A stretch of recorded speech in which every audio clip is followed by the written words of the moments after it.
Welcome to reality. You're now on the Code of Mind channel. Recently, the global information space has been overwhelmed by a wave of profound conceptual debates. In thematic communities, people are seriously trying to clarify one specific detail with each other. Which branch are you from? The one where this historical event happened exactly like this, or the one where it never happened at all? What is commonly called the Mandela effect, when millions of people around the world, in one voice, vividly remember specific elements of our history, logos, lines from movies, or pieces of clothing that then suddenly vanish from archives, is no coincidence. And that is far from the limit. The real processes have only just begun. What is happening in our daily lives, theoretical physicists call phase separation of the spatial continuum. Our world no longer has a single, monolithic foundation. It is systematically distributing itself into isolated fractions. For centuries, we were taught by one rigid template. Time is a strictly directed arrow moving from the past to the future, and space is immutable. But fundamental science has reached a threshold beyond which these dogmas are crumbling. What if I told you that right now, in your room, in this very same geometric point, dozens of other alternative versions of this same second are deployed and functioning? The space around us is oversaturated with probabilities. Today, we will not be retelling old quantum mechanics textbooks, quoting hackneyed experiments with microparticles, or speculating about wave behavior. We will talk about processes much more tangible, about why the protective filters of the matrix have become so thin that material artifacts from foreign parallel realities have begun to physically load onto the shelves of your home. Let's remove the blinders of materialism. If you have noticed that familiar landmarks are starting to drift and the logic of events is collapsing, you haven't lost your mind. You are simply witnessing a massive reflashing of the global interface. The old world kept billions of people within the framework of one rigidly set program. But now this common data bus is disconnected. Each individual consciousness is beginning to drift smoothly toward its own personal scenario. And this transit leaves behind entirely material physical traces that cannot be dismissed as simple forgetfulness. Everyone, at least once in their life, has attributed the strange disappearance of objects to simple fatigue or absent-mindedness. You can vividly remember, down to the smallest detail, how you returned home and placed your keychain on the wooden dresser in the hallway. You remember the sound of metal hitting wood. You go into the room, return a minute later. The keys are gone. You turn the apartment upside down, check your pockets, look under the sofas. The result is 0. In despair, you return to the hallway, cast a glance at the dresser, and the keys are calmly lying in the most prominent spot, right in the center, silent as if they never went anywhere. But these are just domestic micro-glitches. The real shock comes when the system produces uncontrolled object duplication. Listen to real, documented stories from eyewitnesses who encountered a phenomenon that completely violates the law of conservation of mass. These people physically recorded traces of incorrect rendering of material objects in their locked apartments. The first witness's story. I live completely alone in a one-bedroom apartment. I am the only one with keys. There are no outsiders at all. In the morning, as usual, I changed into my slippers in the hallway and left them by the door. In the evening, coming home, I approached the doormat and literally froze. On the floor in a row stood not 2, but 3 identical slippers. 1 right and 2 left. From the same set with absolutely identical wear on the soles down to the millimeter, the same brand and the same color. There was physically no one to throw it there. A second pair of these slippers was never purchased. The second eyewitness's story. I was cleaning out my jewelry box.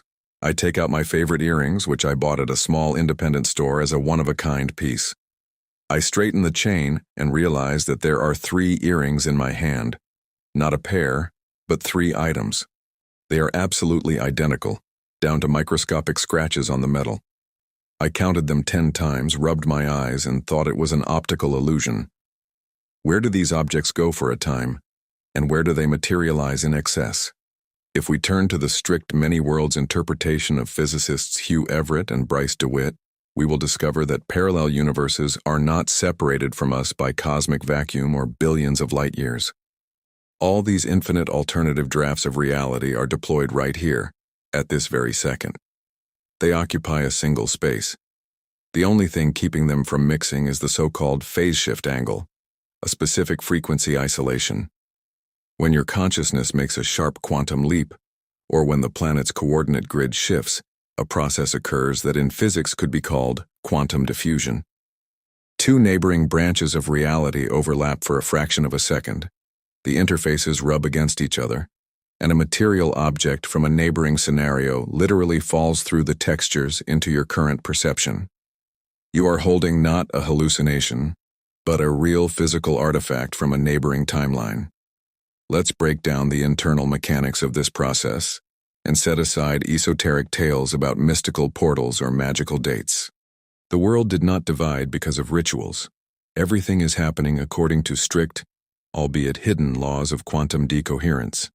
In science, decoherence is the process of a quantum system interacting with the external environment, during which a foggy cloud of all possible probabilities freezes and turns into one specific, hard material fact.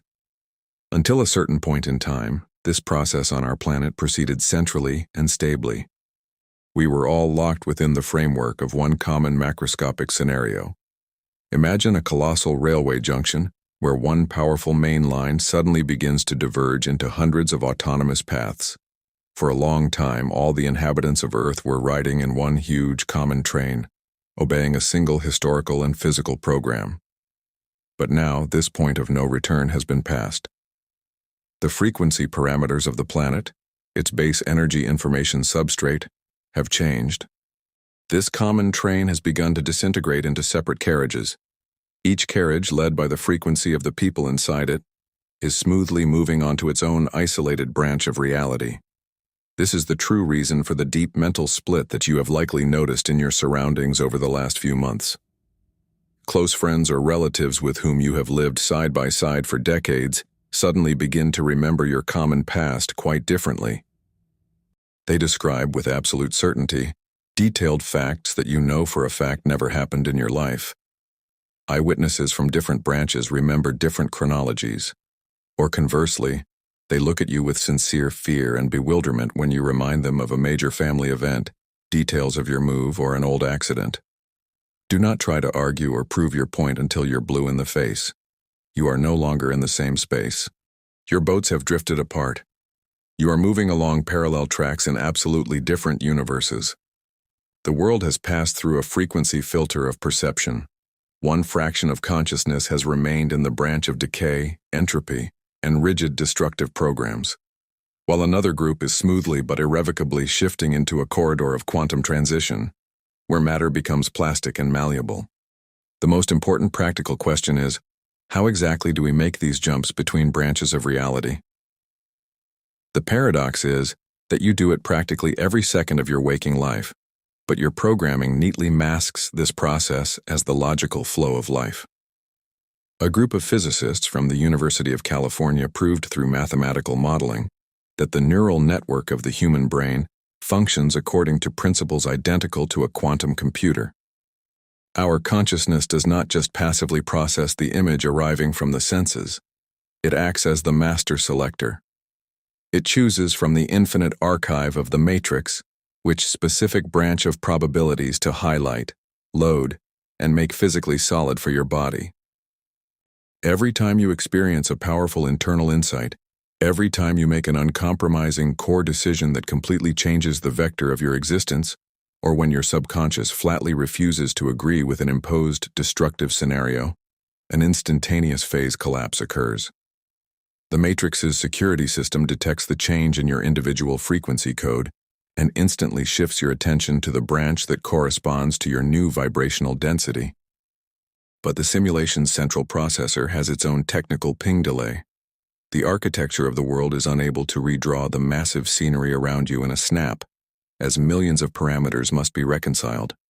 It is during the moments of such transit jumps, at the seams of textures, that those very system glitches occur. Small items disappear, things materialize in your pockets that were never there, and signs and store names on your home street suddenly change to others. And when you ask passers-by, They calmly tell you that the sign has been there for the last 10 years. These are the natural traces of the system's emergency braking, as it frantically tries to reconstruct material scenery to match the changed frequency of your consciousness. We have come right up to the historical line beyond which the old, understandable 100% predictable material reality has finally ceased to function. Countless facts of malfunctions, hundreds of documented stories about extra earrings, third slippers, and objects disappearing into thin air. This is not collective insanity. We are seeing clear, hard evidence that the software shell of the matrix has worn out and can no longer maintain stable rendering. The question today is not at all whether these parallel branches of probabilities actually exist. Quantum physics closed that discussion at the level of mathematical equations. The most important question is directed personally at you. On which branch is the focus of your attention currently fixed? Are you continuing out of habit to ride in the common, stuffy carriage that is rolling along the tracks of an old, obsolete program? Or are you finally taking hold of the remote control for this quantum projector?